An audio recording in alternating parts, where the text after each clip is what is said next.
Nga tuyingira sabbiiti yaffe eya leero, njagadde tubeeko ebirowoozo ebigambo bye tulowoolezaako awamu Mukama by'atadde mutwe era ebigenda okuyita ku lulimi lwange.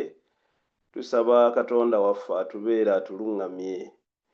Ekigambo kye tugenda okulowoozaako nakitaddeko omutwe ogugamba nti invited to experience his grace, oba okuyitibwa okulega ku kisa kye. Katuwombeeke tusabe. Tukwebazizza nnyo Katonda waffe omukulu kubanga obadde naffe okuyita mu bbanga ery'ennaku 6 eziyise. Gwe atuwadde omukisa gw'okusimattuka ebizibu n'embeera ezibadde zeesunga okutwala obulamu bwaffe ennaku ezo zonna, n'otuwa omukisa gw'okuddamu okulabaganako n'okusinkana mu kkanisa eno. Erinnya eddungi lyebazibwe. Newankubadde nga babaddewo bingi ebitulemye kubanga ensi gye tulimu ya kibi, ne tukkiriza obuwanguzi nti tutuuseeko olw'ekisa kyo. Tukwebaza kubanga otukuŋŋaanyirizza wamu nga tugenda mu ssaawa ey'okwaniriza sabbiiti akawungeezi ka leero. Tusaba otuluŋŋamye, otuwe omukisa ogw'amagezi, oteeketeeke ebirowoozo byaffe, otuwe okuwulira eddoboozi lyo, ate era otuteeketeekere wamu olw'okutuuka mu bwakabaka obw'omu ggulu ku bwa Yesu Kristo Mukama waffe. Amiina. Muganda wange Kayanja, mpulidde bakwaniriza, nkwanirizaako nange mu linnya eddungi lya Mukama waffe Yesu Kristo. Ekyokuyiga kyaffe kiriko omutwe ogugamba nti invited to experience his grace, oba okuyitibwa okulega ku kisa kye. Bw'osoma mu kitabo ekya Zabbuli essuula oba Zabbuli eya 34 olunya olw'omunaana, ayogera ebigambo bino ebikulu bye njagadde entandike nabyo. Agamba nti mulegeeko mulabe nga Mukama bw'ali omulungi, balina omukisa abaddukira gy'ali. Lugambye nti mulegeeko mulabe nga Mukama bw'ali omulungi, balina omukisa abaddukira gy'ali. Ebigambo bino birimu ekigambo kye njagala okwongera okugabanako nammwe, kye kigambo ky'okulega. Natandika okuwulira ekigambo kino ekyokulega nga kikozesebwa abasajja bano abanywamu gwe bayita omwenge. Baalinanga engeri n'empisa yaabwe ey'okugenda nga balega ku mwenge oguyiisiddwa obulungi, oguwooma. Era babanga n'enjogera, lwaki ŋŋamba nti baaba nkyogera mu past tense newankubadde ng'omwenge gye guli. Ebigambo ebyo nabiwulira dda nga byogerwa, simanyi obanga ne leero bakyakuyita kulega, naye okulega kwabeeranga kwa musajja na mukazi eyasiimanga oba yali anoonyanga ekintu ekisingako obulungi. Era yaleganga ku mwenge oguwerako ng'ava ku bbaala emu oba ku muyiisa omu ng'agenda ku mulala, ng'agenda ku mulala, wazuule ekisingako okubeera ekirungi ekinaawoomera akamwa ke era ekinaatereeza omutima gwe. N'olwekyo mu lunyiriri luno olugambye nti mulegeeko mulabe nga Mukama bw'ali omulungi, balina omukisa abaddukira gy'ali. Nayagadde nnyo olunyiriri olwo era ŋŋenda kunnyonnyola nnyo ebigambo ebyesigama ku lunyiriri luno tusobole okuyingira mu kiwummulo ekya sabbiiti, naffe tulabe era tufune omukisa ogw'okulega ku Katonda waffe. Mu Bayibuli yonna mulimuko abasajja n'abakazi abaalina ebyokulabirako ebirungi, abaalega ku Mukama waffe n'atabayiwa. Bwetegereza Bayibuli yo oba Bayibuli yange gye nnina, bw'ovudde ku ndagaano enkadde n'otambula mpaka ku ndagaano empya, mulimuko obubonero oba mulimuko obuwanguzi obw'enjawulo obw'abakazi n'abasajja bangi abalozezza oba abaleze ku Katonda ne bamulaba nga mulungi. Naye ekigambo ekisembayo kigamba nti balina omukisa abo abaddukira gy'ali. Nga tetunnabaawo nzikiriza nze naawe omwagalwa bwe tuli ffenna mu kusinza kwa leero. Katonda yatonda ensi eno ng'etuukiridde, ntera okugayita amatobuta kubanga bingi Katonda bye yateeka mu nsi eno nga byali bimala bumazi okuleetera essanyu obulamu bw'omwana w'omuntu. Byali bimala bumazi okumatiza omuntu yenna, byali bimala bumazi okutuukira ddala ku kuyaayaana kw'emitima gyaffe. Naye oluvannyuma lw'ekiseera bwe kyagenda kitambula ne wabaawo ekibi ekyajja mu nsi. Nze nno ntuuse ku Lunyiriri olw'ekkumi mu ssuula ey'okusatu eya Lubereberye.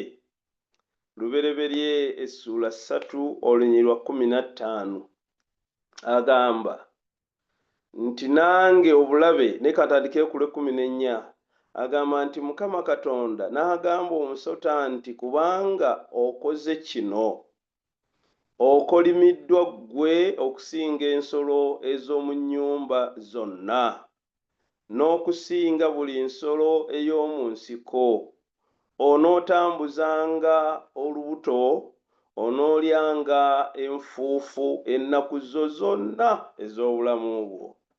Olunyiriri lw'e15 lugamba nti nange obulabe naabuteekanga wakati wo era ne wakati w'ezzadde lyo n'ezzadde ly'omukazi. Ezzadde ly'omukazi lirikubetenta omutwe, naawe oliribetenta ekisinziiro. Ebigambo bino bijja okwogerwa Katonda oluvannyuma lw'omuntu okwonoona n'ava mu nteekateeka eri ey'amatoobuta n'ejja mu nteekateeka eyo Katonda gye yateekateeka eneesanyusa omwana w'omuntu. Ng'amaze okulimbibwalimbibwa omusota afuna ekizibu okuva ddala mu setting Katonda gye yali ateeseteese omuntu ono okubeeramu.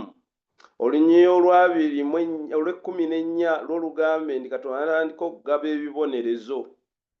Katonda bwe yagaba ebibonerezo, omusota n'aguwa ekibonerezo kyagwo.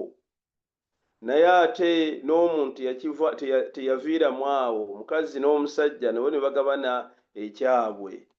Naye mu Lunyiriri lw'e15 mwe tulabira ddala nti wagenda kubaawo okulwanagana wakati w'ezzadde ly'omwana w'omukazi ne wakati w'omusota. Wagenda kubeerawo vaawo mpitewo agenda okugwangaala ebbanga erisigadde ery'obulamu bw'omukazi ono n'omusajja ono n'ezzadde lyabwe, ng'okulwanagana kuno kuli wakati waabwe n'omusota guno ogw'abasendasenda okuva mu enteekateeka ya Katonda. Ebigambo bino bikwataganira wa n'ekigambo kiri mulegeeko ku Katonda mulabe bw'ali omulungi nti balina omukisa abo baddukira gy'ali. Ebigambo bino mu ssuula eno ey'okusatu Olunyiriri lw'e15, olunyiriri luno olw'e15 lulimu essuubi ddene nnyo. Olunyiriri luno olw'e15 luli loaded, lujjuziddwa, lulimu essuubi eri ezzadde ery'omwana w'omukazi oba oluuyi olulala olulwanagana n'omubi oba omusota. Bagamba nti nange obulabe naabuteekanga wakati w'omukazi ne wakati w'ezzadde ly'omukazi. Ezzadde ly'omukazi lirikubetenta omutwe, naawe oliribetenta ekisinziiro. Phrase eyo yokka nti ezzadde ly'omukazi lirikubetenta omutwe, naawe oliribetenta ekisinziiro. Ekigambo ekyo kirina amakulu mangi nnyo eri obulamu bw'omuntu. Ekigambo ekyo kirimu amakulu mangi nnyo eri obulamu bwaffe ffenna, si Adamu yekka, si Kaawa yekka, naye n'olulyo lw'omwana w'omuntu lwonna. Katonda yateekateeka obuwanguzi newankubadde ng'omwana w'omuntu yali ayonoonye n'amuteekerateekera obuwanguzi. Aga nti ezzadde ly'omukazi bwe tuba tusomye Bayibuli, ezzadde ly'omukazi ategeeza ku Yesu Kristo Mukama waffe. Bw'agamba nti ezzadde ly'omukazi liri kubetenta omutwe, kitegeeza nti ezzadde ly'omukazi oba Yesu Kristo bw'alirwana olutalo luno y'alibeera omuwanguzi, kubanga tagenda kubetenta kisinziiro naye agenda kubetenta mutwe ogw'omusota amumalirewo ddala. N'olwekyo bonna abaddukira eri Mukama waffe Yesu Kristo, assurance ey'okubeera abawanguzi baagifuna lubereberye ng'ensi yakagwa mu kibi. Assurance oba obukakafu bw'okuwangula kw'ezzadde ly'omukazi oba okw'abaana n'abazzukulu ba Adamu abaali boonoonye nga baakoonoona bwe bati baafuna omukisa ogw'okutegeera nti bajja kubeera bawanguzi. Simanyi oba nga naawe omanyi oba ng'okkiriza ekyo. Katonda yateekateeka obuwanguzi ku lwaffe, naye obuwanguzi obwo bwonna buli eri abo bonna abaddukira gy'ali. Njagala tutambulire wamu. Obuwanguzi Katonda bw'ateekateeka mu Lunyiriri olw'15 buli eri abo bokka, buli kw'abo bokka abakazi n'abasajja abagezaako okuddukira gy'ali. Bw'agamba nti mulegeeko mulabe Katonda bw'ali omulungi. Balina omukisa abo abaddukira gy'ali. Mu nsi mwe tutambulira mulimu okulwanagana kwa sayidi zombi. Era enjogera ey'atakulekera tomulekera y'eri wonna. Omulabe Setaani agezaako okulaba ng'awamba obukulembeze. Omulabe Setaani agezaako okulaba ng'asika. Omulabe Setaani akoze kyonna ky'asobola okulaba ng'atusuula. Naye njagala kubategeeza bassebo ne bannyabo, okuyita mu kuddukira eri Mukama waffe tuli bawanguzi n'okukirawo. Oyo waali okuva olubereberye na guno gujwa waali akyafuga, y'agamba nti mujje gye ndi mmwe mwenna abakooye abazitoowereddwa nange n'abawummuza. N'olwekyo muganda wange, mwannyinaze, taata wange, maama wange abali mu kkanisa eno abaaniriza sabbiiti ya leero, twetaaga okwegomba okuddukira gy'ali Mukama waffe, kubanga mu ye tulina obuwanguzi, mu ye tubeera bulungi, mu ye tusobola okubeera n'emirembe wadde nga tuli mu nsi eno ey'omutawaana. Njagala kubatwalako mu kitabo ekya lubereberye essuula eya 39. Bw'osoma okuva ku lunyiriri olusooka okutuuka ku lunyiriri olwabiri, sigenda kusoma nnyiriri ezo zonna, naye ekiri awo waliwooko embeera y'omukyalo omu Setaani gwe yakozesa ennyo mu mbeera ye okwagala okuwangula amaanyi gano Mukama waffe ge tuteerawo olubereberye. Bw'onoosoma ennyiriri ezo ogenda kuzuulayooko emboozi wakati w'omukazi ayitibwa mukyala Potifaali. Ojja kusangawo omuvubuka omuto gwe bayita Yusufu n'abalala abali awo. Sigenda bateeka nnyo mu mboozi, naye nja kuggyayo abantu bano ababiri be tugenda okuyigako empola mpola, twongere okulaba obulungi bwa Mukama waffe nga bwe buli obulungi eri abo abamwesiga era abaddukira gy'ali.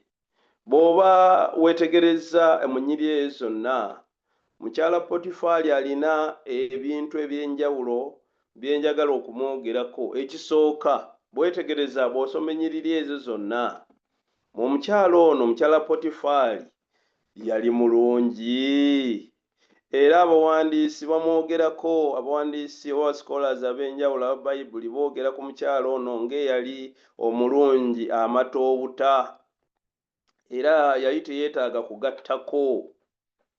Omukyala ono yali singa abamu bwe tubalaba mu nsi abeetaaga okusooka okweteekako make-up balabike nga weebali, abeetaaga okusooka okwebuzaabuza beesiikasiika. Amanyi twakulira mu mbeera nga mulya waakiri gundi ekika ky'emmere kimu, emmere ne mulya akawunga akaliko enva n'akataliiko nva, abamu bimanya abamu biwulira buwulizi. Naye akawunga bwe kaabatamanga mu biseera enva lwe zaali nga teziriiwo, akawunga nkabatamye okunywerako amazzi, akawunga nkabatamye mu ngeri zonna. Omuzadde yafubanga nnyo akawunga ako okulaba nga akasiikasiika, akabuzaabuza, ndowooza enjogera eyinza okusinga okutegeereka, akabuzaabuza era musigale nga mulya kawunga naye nga mukalyako mu ngeri ndala. Nzijukira olunaku olumu lwe yakasiika era ne tukalya ne katuwoomera. Naye gyakugamba nti obulamu bw'abakyala abamu bubeera bwa kutetenkanya, kusiikasiika, n'ateekako kino n'ateekako kino, abamu ne beeteekako n'ebitasaana kubanga baagala banyume, era bwagira bw'ati era bamundabirwamu n'alaba nga yasinga bamaama mukikola bulungi. Naye omukyala ono teyali wa kusiikasiika, teyali wa kubuzaabuza, obutonde bwe bwonna bwali bulungi, nga mulungi kungulu, nga bw'omutunuulira balina enjogera ey'okugamba nti nga kw'okomya amaaso. N'abalala bamanyi okuwaana bannaabwe ne bagamba nti ono mulungi, n'okunywerwa asobola okunywerwako amazzi. Ndowooza omuntu yali omutuufu okwogerako ekigambo ekyo yali muka Potifaali, yali mulungi. Ekigambo ekyokubiri ekiri ku mukyala ono muka Potifaali, yalina obuyinza. Mukyala ono yalina obuyinza kubanga yabeeranga nebba yali omukungu ow'amaanyi mu bwakabaka bwa Falaawo. Muka omukungu, muka omunene, bwe yayogeranga ekigambo yakyogeranga ne kikakata. Teriiwooko kyamulemanga singa yakisongangako nti njagala kino. Bwe bibeeranga byakulya, bwe yayogeranga nti njagala kulya kino kubanga amaanyi gaali mangi, yakyogeranga n'akituukiriza. Mumanyi abantu abasinga okubeera n'obuyinza abantu abalina ssente. Omukyala ono ssente zaaliwo, buli kye yayagalanga yakyetuusanko, kubanga kwambala yakwetuusanko. N'engeri ez'enjawulo ez'obulamu buno obwa bulijjo yasobolanga okuzeetuusaako kubanga obuyinza bwali mu ye. Bwe yagamba nti ono simwagala ku mulimu, kyasobokanga kubanga ne Potifaali yali tayagalanga kunyiiza, kusinziira ku mbeera ze tumuyigako, teyayagalanga kunyiiza mukyala we kubanga omukyala yali amwagala. Ensonga endala gye mmanyi era gye njiga ennyo ku mukyala ono muka Potifaali, yali mumativu nnyo naye nga mwejalabi. Yali yeejalabya. Ekyo kyamusobozesanga okwetuusaako buli kye yeeyagalanga. Bwe ziba nsimbi teyazeeweesangayo. Bwe kibeera nga kyali kyetaagisa ki yakikolanga okusobola okwetuusaako ky'ayagala. Ebintu by'alina mu nnyumba byali bingi okusukka ne ku ebyo bye yali yeetaaga. Abantu abafaananako batyo mu bulamu tubalinayo bangi, nga bakozesa n'ensimbi zaabwe okukola ebintu ebitali bituufu. Bakozesa obuyinza n'ensimbi okukola bo bye baagala, ebikkusa embuto zaabwe nga tebafuddeeyo ku bulamu bw'abalala. Omukyala ono era yeegomba nnyo omuvubuka ono gwe bayita Yusufu, omuweereza wa bbaawe Potifaali, era n'afuba nnyo okumwetayirira alyoke afune ye kye yayagala oba atuuke ku kye yali ayagala. Akavubuka kano ka Yusufu kaali kavubuka nnyo bw'okasomako mu ssuula eya 37 eno emabega, nga bwe kaatundibwa kuva mu ngalo oba mu mikono gy'abazadde baako ne katundibwa e Misiri. Bwe kaagenda nga kato ddala olw'empalana n'obujja bwa baganda baako, ojja kusomayo mu ssuula ya 37. Ne bwe kaatundibwa kaagwa mu mikono gya Potifaali. Akaana kano ekitegeeza nti tekaali kaana ka mu ggwanga eryo, naye kaali kanyagiddwa okuva mu ggwanga eddala. Akaana kano koogerwako, njogera ku muvubuka ono Yusufu, nga naye yali mulungi nnyo. Ebigambo bye tutagenda kusoma bijuliza ekyo. Yusufu yali yakula nga mwana mulungi nnyo. Simanyi abasajja tebatuyita nnyo balungi, batera kuyita basajja nga balinamuuko akasente abalungi. Basajja bannange mukimanyi ekyo. Omusajja bw'obaamu n'akasente olwo nno obeera mulungi, naye bw'otabaamu n'akasente. Nkuba ekifaananyi nga Yusufu ajja mu maka ga Potifaali nga talina ssente, naye tekyaziiza mukyalo ono kumulaba nga mulungi. Era abawandiisi boogera ne bagamba nti yeegomba nnyo obulungi bw'akavubuka kano, newankubadde nga kaali kazze si kapakasi bupakasi naye nga kaddu akakola nga tekagenda kufuna mpeera, yeegomba waakiri abeereko nako mu bikolwa eby'obufumbo. Oyo ye muka Potifaali. Ne ba muka Potifaali tulinayo nga bameka mu nsi, gamba nti bangi, kubanga amawulire ku TV googera ekyo ne ku social media zoogera ekyo. Abakazi bangi beegombye obwana obuto. Twandirowoozezza nti bandyegombye ensimbi, naye teyeegomba nsimbi, wabula yayagala omwana ono waakiri abeereko naye, kyogerwe oba kimanyibwe oba kisigale mu mutima gwe, kisanyuse omutima gwe ng'omusajja omwana ono ow'obulenzi abaddeko naye. Naye ekintu ekyokutaano njagala kwogera ku mukyalo ono omutegeere bulungi naawe. Ebikolwa bye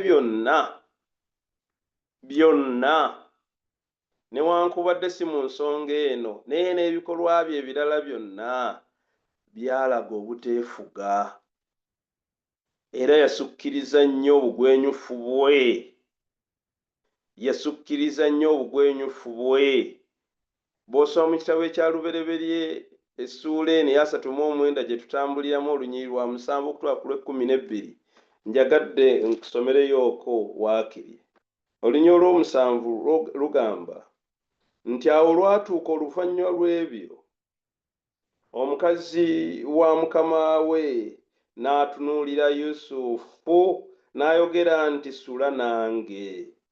Naye n'agaana, n'agamba omukazi wa mukama we nti laba, mukama wange tamanyi ebiri nange mu nnyumba, era yateeka byonna by'alina mu mukono gwange. Tewali ansinga nze obukulu mu nnyumba muno, so teyasigaza kintu obutakimpanze wabula ggwe, kubanga oli mukazi we. Kale nnyinza ntya okwonoona okwenkanidde wano n'okusobya ku Katonda? Awo lwatuuka bwe yayogera ne Yusufu buli lunaku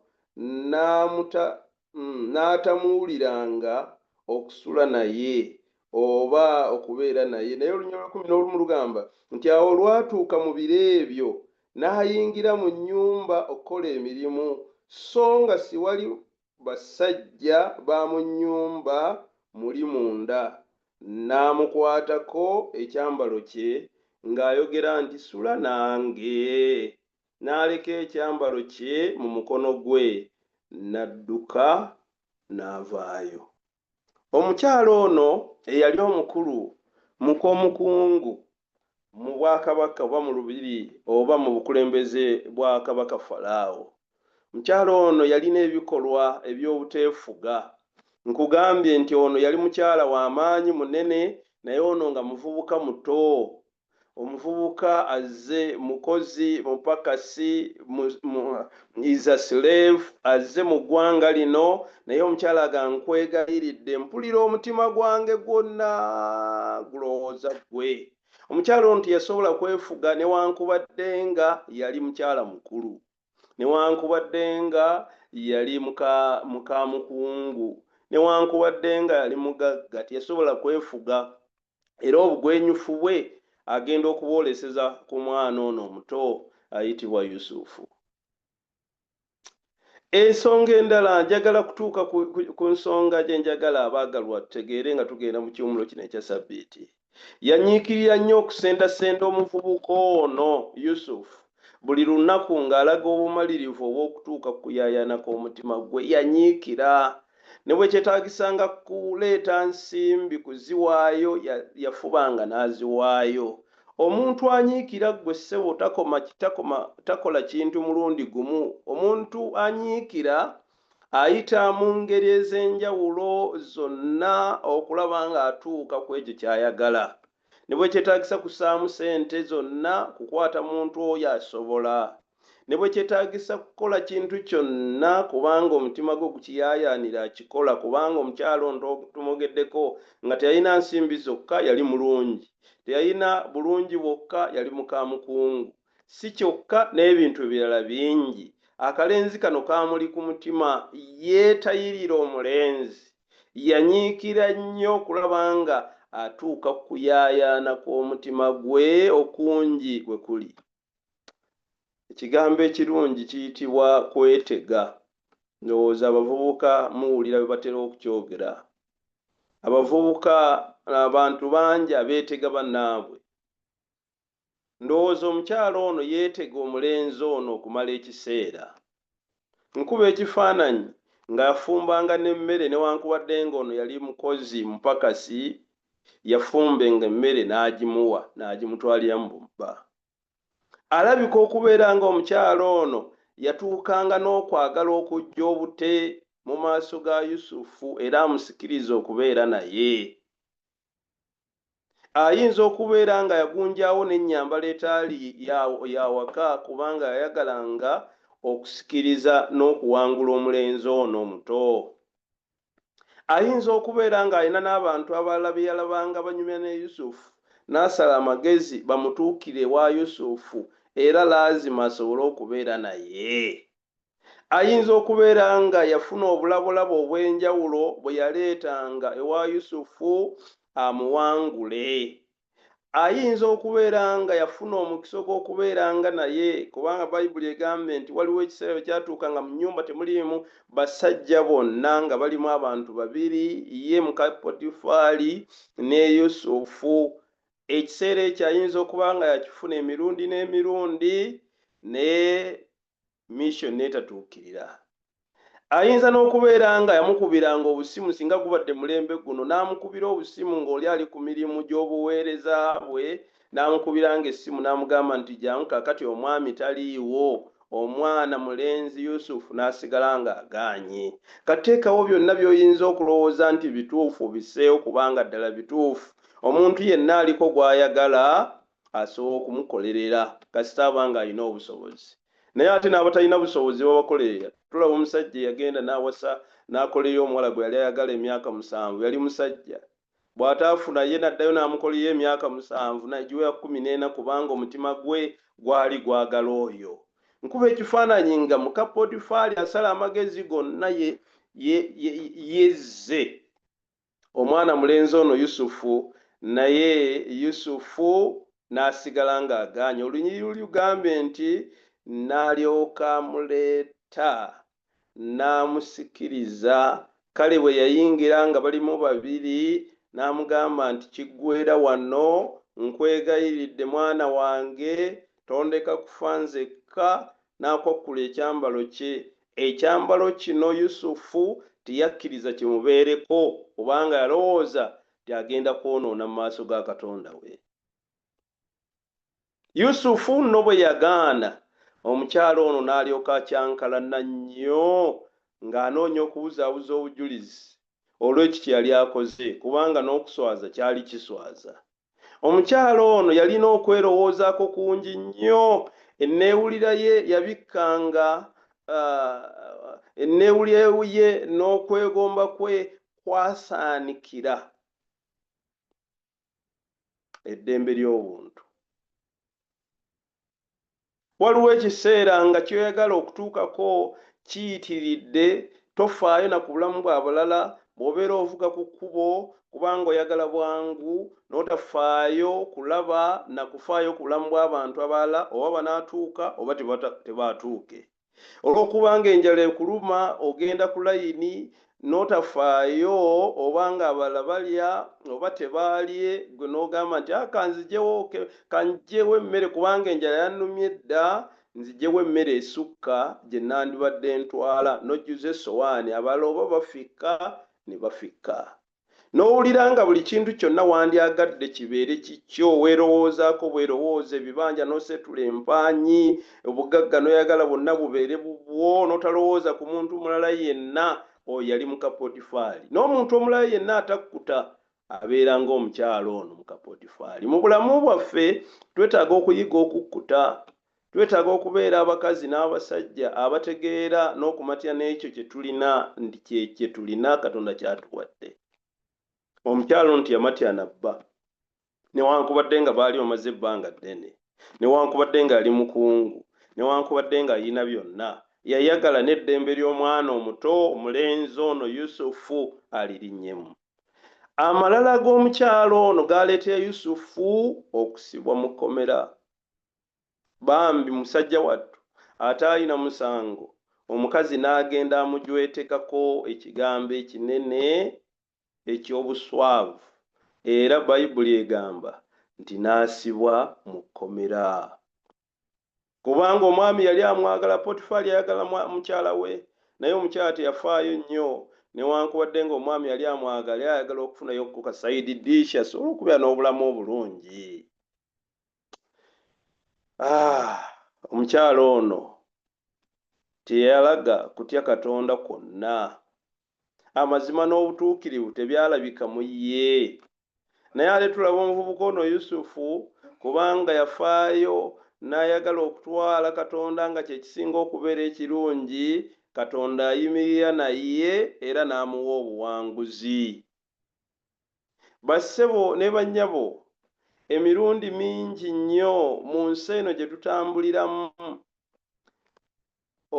omulabe alwana n'ekirungi okufaako bufi.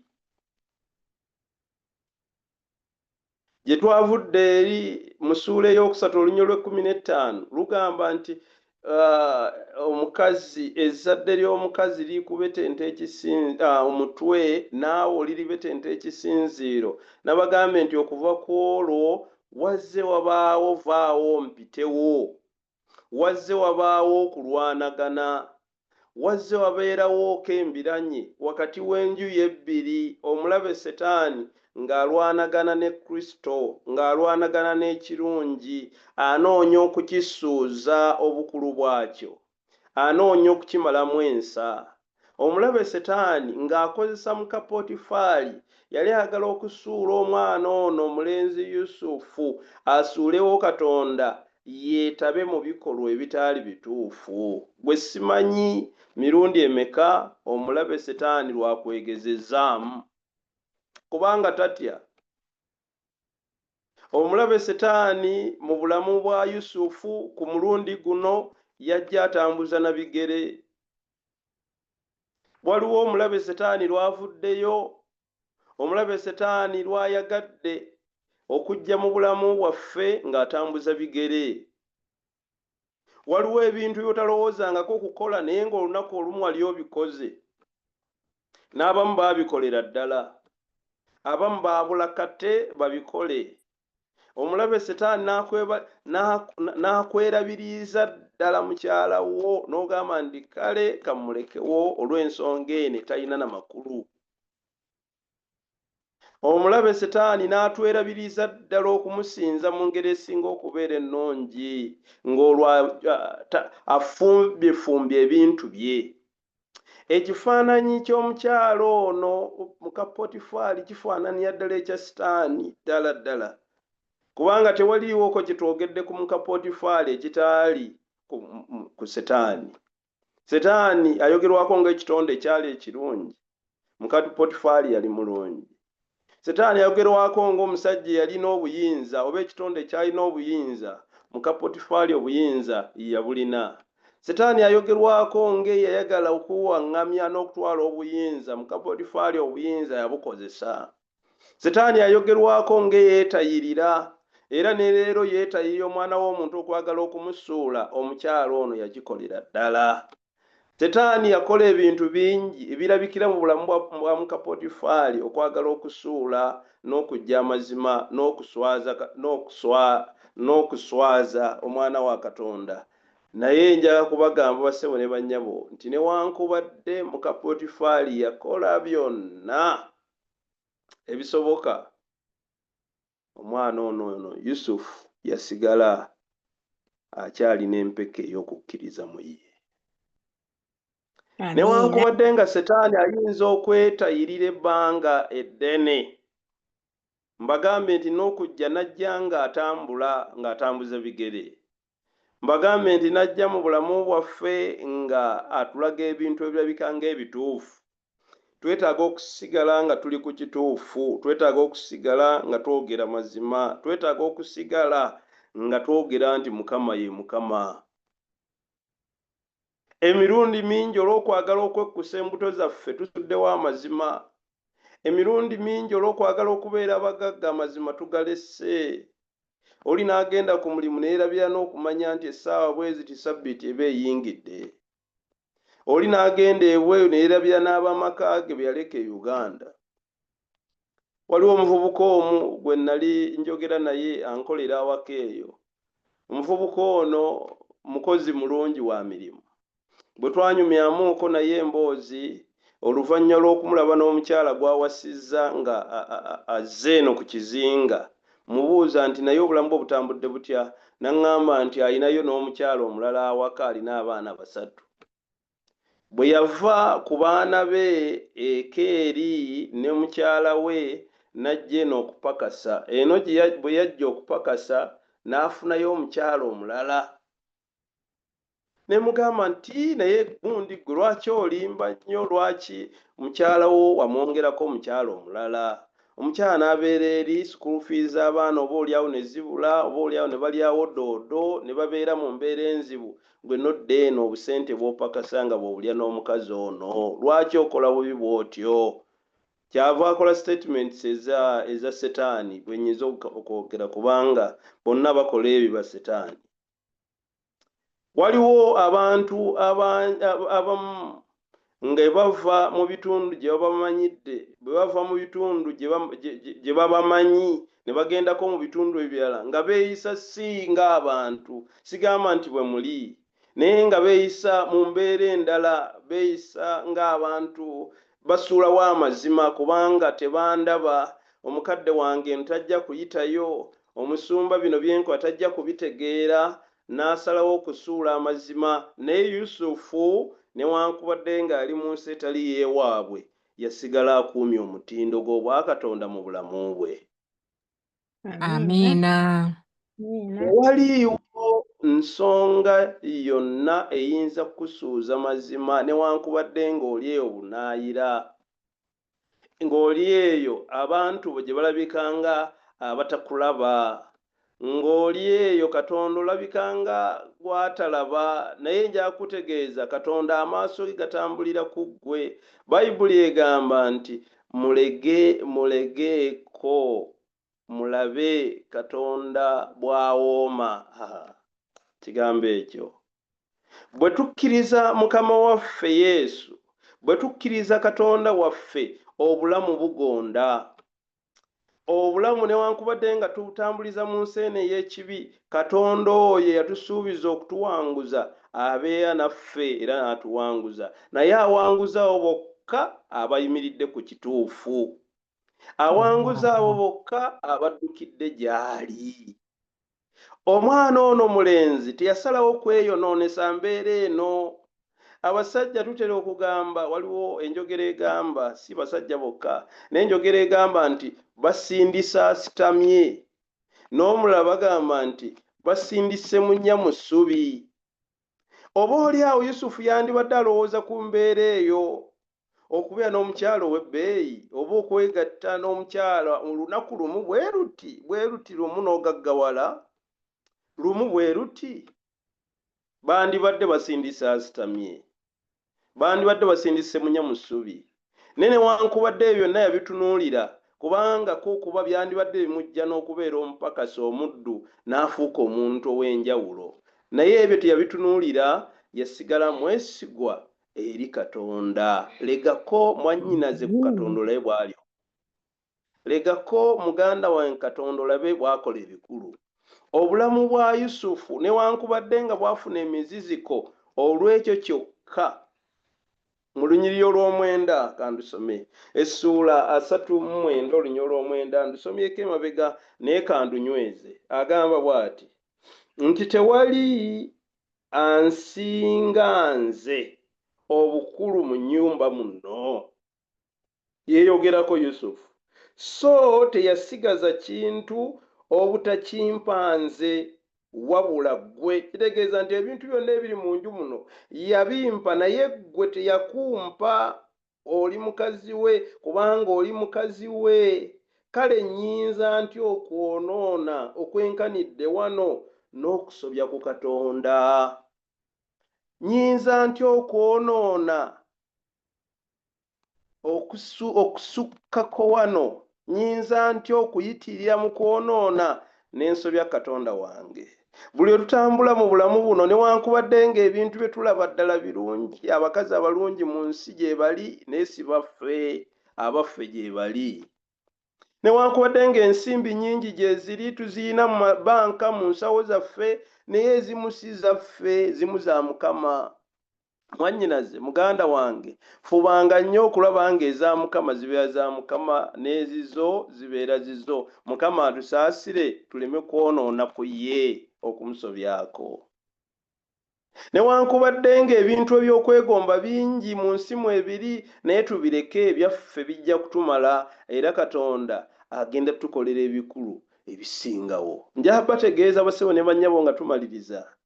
Yusufu bw'ateegaana Katonda n'addukira gy'ali Katonda n'atamwegaana mu kiseera ekyo, Bayibuli egamba nti ne bamuteeka mu kkomera. Ebyo nno ebigambo tebisanyusa, naye ebigambo ebituufu ebyali mu kkomera bikomyawo essuubi, bireeta okusanyuka mu mutima gw'abo abalemera ku bya Katonda. Bayibuli egamba nti bwe yatuuka mu kkomera n'afuna okuganja mu maaso g'abasibe abalala ne mu maaso g'abakuumi b'ekkomera.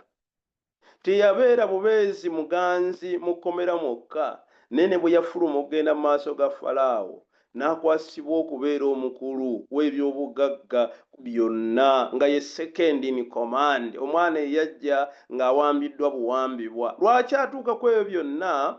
Kubanga yasalawo okuyimirira ne Katonda we. Obulamu tebugenda kukoma bukomi wano. Yusufu bwe yandyekkiriranyizza n'agenda abeera n'omukyalo ono mu bikolwa eby'obufumbo, obulamu bwe oboolyawo bwandikomye n'azikiririra ddala, newankubadde ng'ekikolwa kyali kya kaseera buseera katono. Naye obulamu bwe obwasigala, obulamu bwe ne famire ye yonna yasanyuka okutuusa lwe yawangula. Kubanga obulamu bwa Yakobo ne famire ngamba abazaala Yusufu ne baganda ba Yusufu baafuna emirembe olw'obukulembeze bwa Yusufu eyagenda mu nsi ey'e Misiri ng'omuwambe. Kikye ŋŋamba nti osobola okuleetera omukisa n'ezzadde lyo n'abantu bo bonna olw'ekikolwa ekimu eky'okuyimirira ne Katonda. Invited to experience his grace. Ekyawanguza Yusufu tegaali magezi ge, naye ekisa kya Katonda kyamubeera okutuusa ku buwanguzi. Nsaba Katonda waffe atubeere, nsaba Katonda waffe akuyambe nga tuyingira mu Sabbiiti ekiwumula ekyaleero, atutaase tuleme okugwa mu kabi, tuleme okusobya Katonda waffe. Nga tuyingira mu Sabbiiti eyaleero, Mukama atujjukize nnyo okubeera abeesigwa. Mukama atuwa amaanyi ag'okuwangula Setaani. Mukama atuwa obusobozi obw'okubeera nga tuyimiridde ku kituufu newankubadde ng'omuyaga mungi ogenda okubeerawo.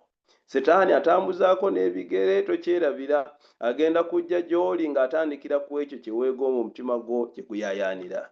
Bwe kubeera nga kuzaala, Setaani agenda kutandikira awo. Bwe kubeera nga kufuna ssente, Setaani agenda kutandikira mu kufuna ssente. Bwe kubeera nga kugula kibanja n'ebirala bigenda kujjira awo.